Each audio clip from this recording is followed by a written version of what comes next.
ইচ্ছাকৃত ঋণ খেলাপিদের বিরুদ্ধে ব্যবস্থা নেয়ার বদলে উল্টো বছরের পর বছর তাদের নানা রকম সুবিধা দিয়ে সহায়তা করেছে খোদ বাংলাদেশ ব্যাংক। ফোকলা করে ফেলা হয়েছে দেশের ব্যাংকিং খাত। তাই খেলাপি ঋণ 2 লাখ কোটি টাকা বলা হলেও বাস্তবে সেটি 4 লাখ কোটি টাকার কম নয়, জানালেন অর্থনীতিবিদরা। তাই ব্যাংকিং খাতে ক্ষয়ক্ষতির প্রকৃত চিত্র জানতে সবার আগে একটি কমিশন গঠনের দাবি জানালেন তারা। বিস্তারিত সুশান্ত সিনহার রিপোর্টে। ব্যাংকিং খাতের রক্ষক ও অভিভাবক হিসাবে সর্বময় ক্ষমতা দেওয়া আছে বাংলাদেশ ব্যাংককে, কিন্তু সেই বাংলাদেশ ব্যাংকের গভর্নর একের পর এক সুবিধা দিয়ে গেছেন ঋণ খেলাপি আর অর্থ পাচারকারীদের। পরিসংখ্যান বলছে 2009 সালে দেশে খেলাপি ঋণ ছিল 22,000 কোটি টাকার কিছু বেশি। 15 বছরের মাথায় সেটি বেড়ে দাঁড়িয়েছে প্রায় 2 লক্ষ কোটি টাকা।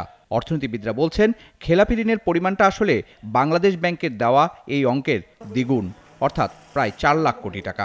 কতগুলি আছে যে একেবারেই আপনার ডিস্ট্রেসড লোন আছে, তারপরে আপনার বিভিন্ন জায়গায় আটকে আছে কেসের কারণে, সেগুলো এখানে যুক্ত হয়েছে কিনা সেগুলো তো আমরা জানি না এবং যুক্ত হয়নি। এবং কিছুদিন আগে আমরা কিন্তু একটা ব্যাংকিং খাতের ডায়ালগও করেছিলাম, সেখানে এগুলি প্রায় কিন্তু 4 লক্ষ কোটি টাকার মতো সবগুলি যোগ করলে, অর্থাৎ এই ঋণগুলি এর কত ভাগ ফেরত আসবে কেউ জানে না। প্রথম 2009-10-এর দিকেও কিন্তু আমরা বলেছিলাম যে ইনফ্যাক্ট 2012 সালেও বিরাট একটা স্ক্যাম হয়েছিল প্রথম, তখন বলেছিলাম যে একটা ব্যাংকিং কমিশন করেন যেটার স্থায়িত্ব হবে 3 মাস বড়জোর।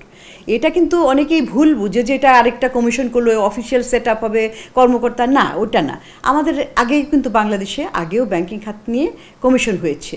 তো সেই কমিশনগুলো আসলে কি কাজ করেছে, যে এই কোথায় কোথায় সমস্যাটা হয়েছে, কত ঋণ খেলাপি হয়েছে, কেন হয়েছে, কারা ঋণ খেলাপি, কী কারণে, এবং এটার পিছনে তো আমরা তো বলি তো রাজনৈতিক অর্থনীতি একটা কাজ করে, ওই কাঠামোর মধ্যে কিন্তু আমাদের অর্থনীতিটা পরিচালিত হয়ে এসেছে, এবং যেটা কিনা কুরাজনীতির প্রভাবে অর্থনৈতিক নীতিমালা হয়েছে।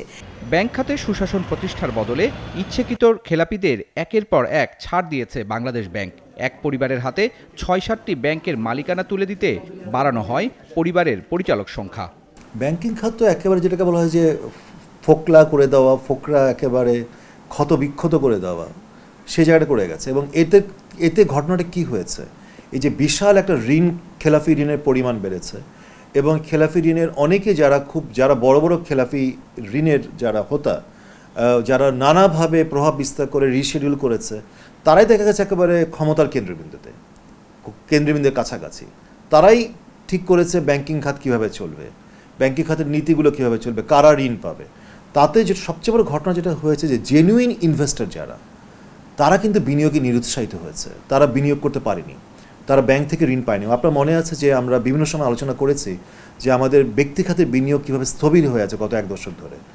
সরকার পতনের পর বাংলাদেশ ব্যাংকের কর্মকর্তাদের তোপের মুখে গতকাল ইমেলে নিজের পদত্যাগপত্র পাঠিয়ে দেন গভর্নর আব্দুর রউফ তালুকদার।